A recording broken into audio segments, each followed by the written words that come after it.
participer en fait au verre qui doit sortir. Comment ça c'est pas trop, mais donc plastoc et compagnie, comme ça.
Donc c'est la deuxième sortie d'usine, on l'avait déjà fait en juin, peut-être il y en a parmi vous qui étaient venus. Aujourd'hui on va vous présenter où on en est, les étapes parcourues depuis juin. Alors l'idée c'est de présenter le projet, le tiers-lieu, les chiffres, les étapes à venir, les réalisations qui ont déjà été faites, comment s'impliquer également dans le projet. Ensuite, on fera une petite visite donc, à la frontale de l'usine et on vous invitera pour l'apéro partagé à monter à l'étage là où il y aura les bureaux des futurs locataires, donc des locataires qui vont arriver pour les premiers dès début novembre. Pour les questions logistiques, pour les toilettes, c'est en dehors, il faut traverser la cour et c'est en face. Il y a des petits panneaux, sinon vous nous demandez. Autre point, pour les bulletins d'adhésion, on en a mis à l'étage, donc super moyen de nous soutenir, adhérer à l'association. Voilà. Vous pouvez nous donner aussi votre contact pour recevoir des informations. Régulièrement, on envoie des lettres d'information. Et puis, si vous avez des questions tout au long de la soirée, donc on a des petits badges jaunes. Alors, donc, moi, c'est Céline, il y a Sylvain. Sylvain, ouais. Il y a Stéphane, Jonathan, Boris, Raphaël, François, Laure. Et voilà, c'est tout. Donc merci à tous et je cède la parole à François. Merci, bonsoir. Pour présenter en fait le projet, on s'est dit que le plus simple, plutôt que d'expliquer ce qu'on avait en tête, c'était de vous parler du tiers-lieu. Donc le tiers-lieu, c'est un concept en fait qu'on a découvert, mais qui a permis pour nous d'exprimer en fait ce qu'on avait déjà en tête depuis le début et depuis 1 an qu'on travaille sur ce projet. Tiers-lieu, c'est un concept qui se développe depuis une dizaine d'années, on va dire, en France, dans le monde, et qui en fait, on va dire ensemble la définition, c'est ce qu'il y a de plus simple, se lit comme ça. Le tiers-lieu est une démarche collective instituée par un groupe d'individus restreint et identifiable. Le tiers-lieu ne peut se déployer s'il n'est pas porté par un collectif élargi qui participe, mais de l'énergie et le fait vivre au quotidien. Ainsi, le tiers-lieu doit répondre à ses critères, à ses intérêts, à ses attentes, à ses talents. Donc ça, en fait, c'est juste une partie de la définition d'un tiers-lieu. Il n'y a pas de définition très fixe, parce que c'est quelque chose qui se définit avec les acteurs. Et en fait, dans tiers-lieu, il y a tiers et il y a lieu. Donc lieu, c'est parce que c'est un endroit physique, par exemple cette usine. Et tiers, pourquoi? Parce que historiquement, ce concept se définit par opposition, par rapport au premier lieu, au deuxième lieu. Donc le premier lieu, c'est la maison, le domicile. Le deuxième lieu, c'est le lieu de travail.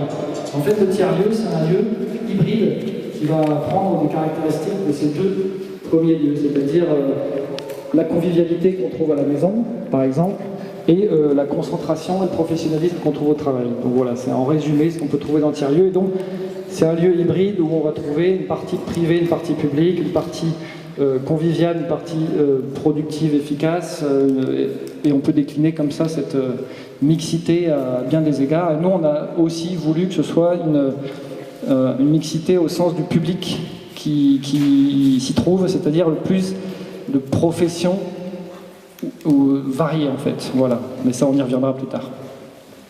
Est-ce que c'est fini pour ma part?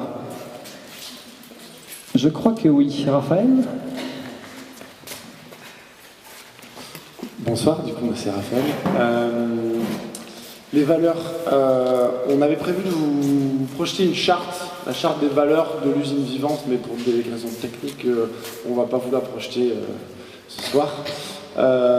C'est des valeurs qui se construisent, c'est aussi le principe de tiers-lieu, ce qui vient d'être dit, c'est qu'il y a des choses qui nous ont réunis à la base, mais qui vont et peuvent évoluer dans le temps. L'entrepreneuriat, pourquoi l'idée c'est de se réapproprier la question de l'économie, la mettre au centre d'un projet, mais au service de ceux qui participent, non pas comme une finalité en soi, mais comme un moyen. Donc on est dans une démarche entrepreneuriale au sens noble du terme, c'est-à-dire entreprendre, créer, innover, se rassembler. Une valeur importante, c'est la solidarité, bien sûr. Là, il suffit de reprendre les termes qui ont été dits dans la définition du tiers-lieu, c'est faire ensemble. Si on n'arrive pas à faire ensemble, avec des valeurs de solidarité, la création d'un tiers-lieu et d'un lieu comme l'usine vivante ne serait pas possible. La citoyenneté, pourquoi? Parce qu'il y a la question du lien à la ville, du lien à la cité, de créer, faire de la politique, du développement économique par son activité, par son engagement. C'est aussi ça l'objectif de l'usine vivante. Mixité d'usage, ça a été dit. On a beaucoup de tiers-lieux qui sont spécialisés dans une activité créative, communication, graphique ou artisanale. Nous, on veut, parce qu'on n'est pas aussi dans une ville avec un potentiel énorme, mais aussi parce que c'est nos valeurs, avoir une démarche inclusive, c'est-à-dire que toutes les bonnes volontés, les énergies sont intéressantes et que la richesse se fait dans la convergence et dans l'échange entre tout le monde, que ce soit une entreprise de statut privé qui travaille sur un marché quelconque, ou avec une association d'éducation populaire, avec un restaurant, etc. L'idée, c'est de faire travailler tout le monde ensemble et décloisonner les choses. Et préservation du patrimoine, on essaye de le mettre en valeur comme on peut se voir, mais je trouve que c'est plutôt pas mal réussi, c'est un peu vu. On est attaché à ce lieu, c'est un coup de cœur qu'on a eu aussi quand on a rencontré ce lieu, et je remercie, ça a peut-être déjà été fait, monsieur et madame Sidbon, de nous accueillir à l'usine ce soir. On ne va pas redévelopper l'historique du lieu, mais c'est un lieu qui est chargé d'histoire, un cœur industriel de la ville de Cré. On est attaché à cette histoire-là, on a envie de faire vivre cette usine, d'où le nom, mais pas que. Voilà. Du coup, ça c'est aussi une des valeurs importantes. Et c'est encore comme ça. D'accord. Alors comment ça se concrétise? Donc par rapport à ce qu'on s'est dit sur le tiers-lieu juste avant et aux valeurs, l'objectif c'est d'avoir des bureaux avec différentes activités de bureau, des ateliers dans lesquels on peut avoir des métiers créatifs, manuels, des espaces communs. Voilà. L'idée, c'est aussi de décloisonner, c'est d'avoir des lieux de rencontre, que ce soit des lieux de détente, des lieux d'échange, des lieux de réunion dans lesquels on se croise, on apprend à se connaître. Un café-restaurant, pourquoi? Parce que c'est aussi là que se font les rencontres, les échanges, et c'est aussi là que voilà, on va participer à l'ouverture de ce lieu.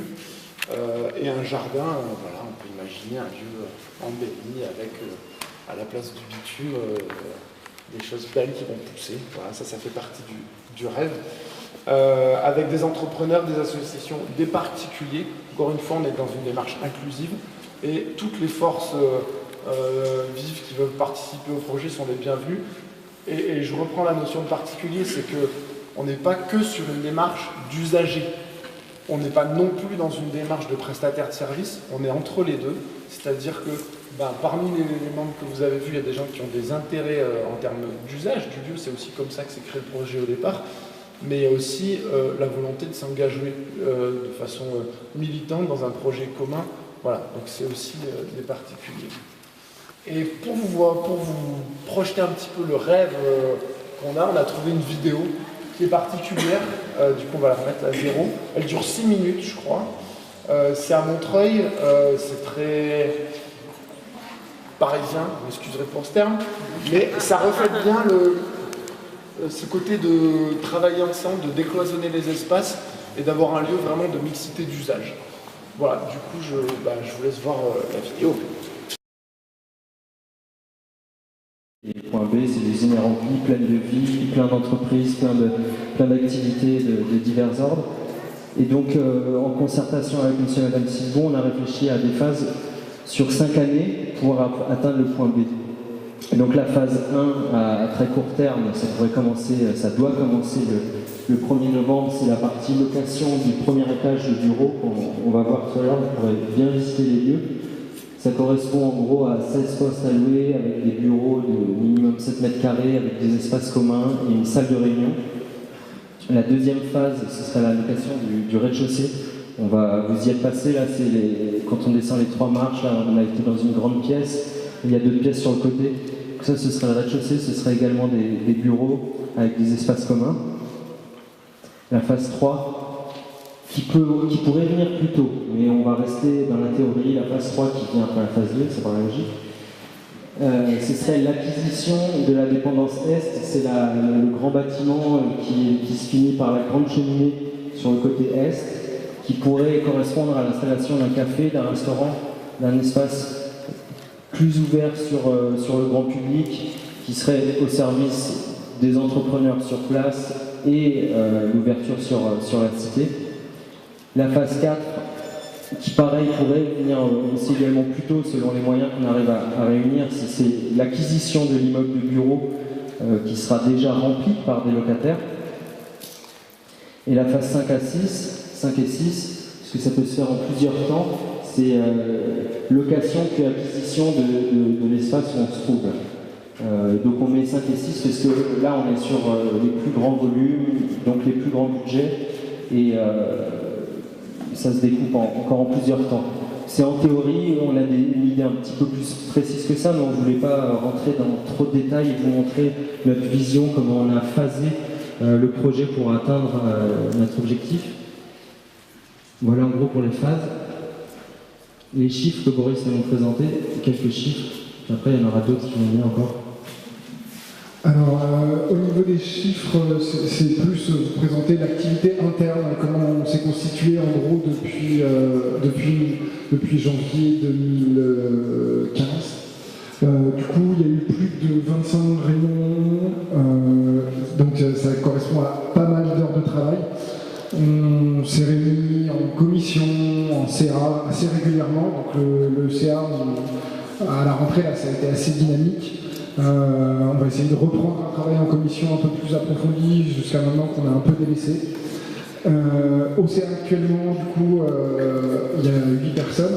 Avant on était 11, enfin voilà, et du coup, avec à chaque fois, il y a 8 personnes, mais après physiquement au CA, il y a beaucoup plus de monde que ça. Le dernier, par exemple, on était 13 ou 14, parce qu'on invite des gens pour venir voir comment on travaille.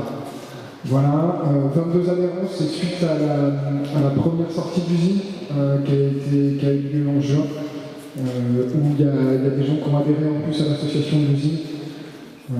Voilà. Et 12 locataires au 1er novembre, 16 début 2016, 60 en juin 2016, c'est des perspectives à long terme. Voilà. Alors le raisin, c'est puisqu'on était plusieurs les 125 kg de raisin, on était plusieurs dans le CA à faire des cures de raisin. Du coup, on a beaucoup mangé de raisin. Et puis ça s'est propagé, au début il y en a qui voulaient pas, qui disent c'est n'importe quoi, et puis petit à petit, ouais c'est ça. Alors pour rentrer au CA, il faut faire une cure de raisin.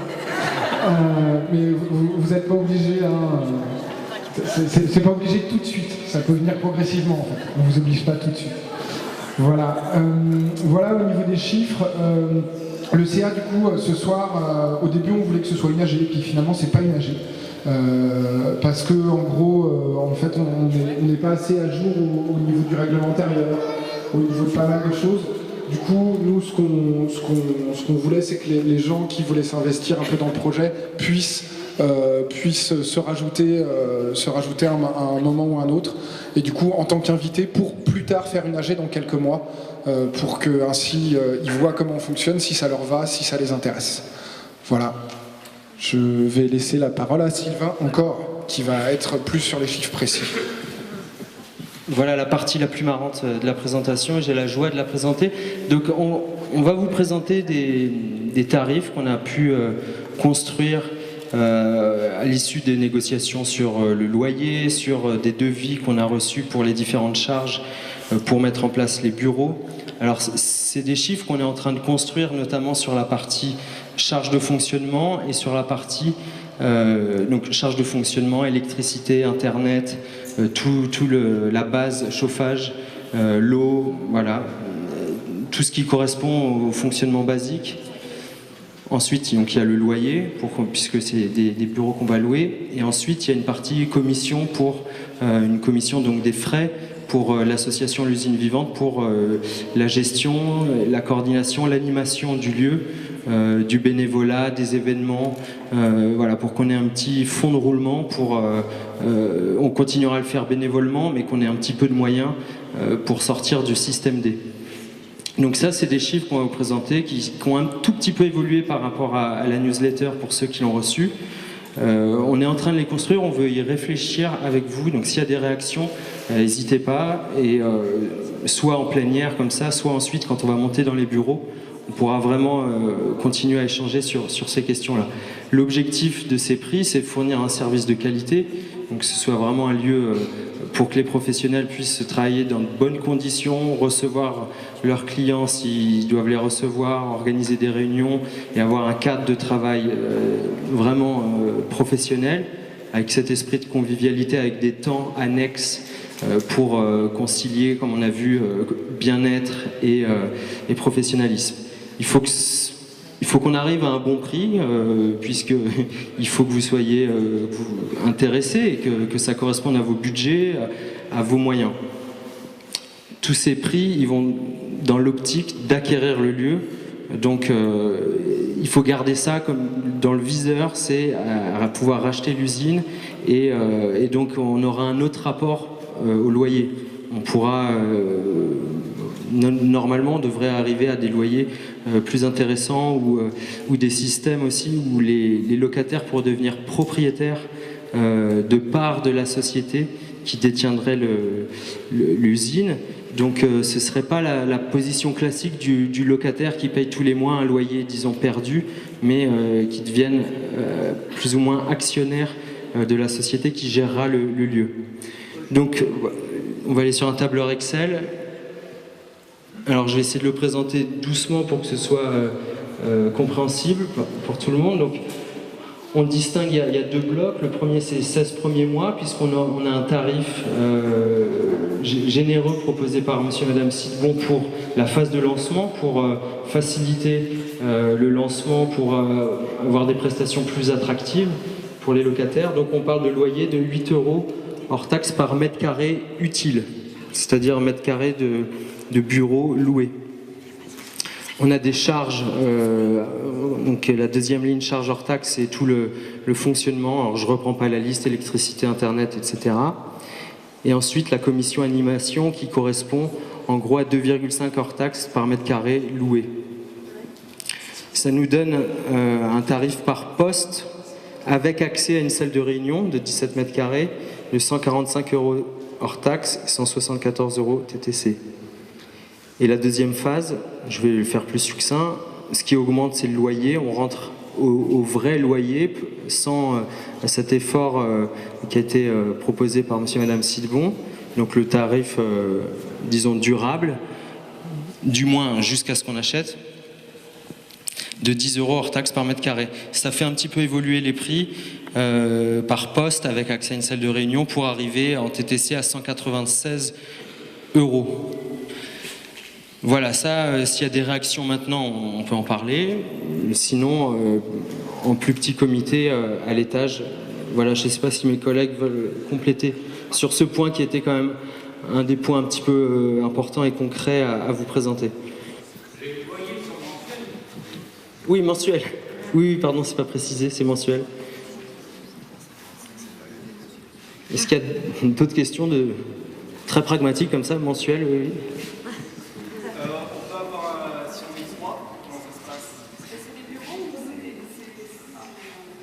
Oui, alors par exemple, dans le scénario d'une entreprise qui veut 3 bureaux ou 2 bureaux, on part pour présenter quelque chose de clair, on parle de 7 mètres carrés par poste. Il faut qu'on respecte à peu près ce ratio. Donc si vous avez 3 postes, ça correspond à peu près à 3 x 7, 21 mètres carrés. Voilà, donc ça correspond à peu près à ça. C'est là où on doit construire ensemble. On ne va pas l'imposer avec force, mais il faut l'idée dans ce ratio de 7 mètres carrés par poste, c'est de ne pas saturer l'étage, de ne pas saturer, premièrement, les toilettes, les salles de réunion, les espaces communs, pouvoir recevoir ses clients dans un lieu qui est vivant. Donc pour qu'il soit vivant, il faut qu'il y ait du monde, mais il ne faut pas qu'il y en ait trop non plus. Donc on n'est pas... L'ordre de grandeur, c'est 16 personnes pour l'étage. On a un petit delta de manœuvre pour notamment faire baisser un petit peu le loyer.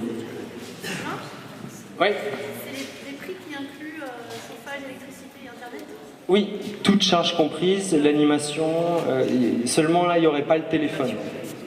Alors, le 10 000 € là, de charge, on a pas mal de devis, mais on attend encore des chiffres.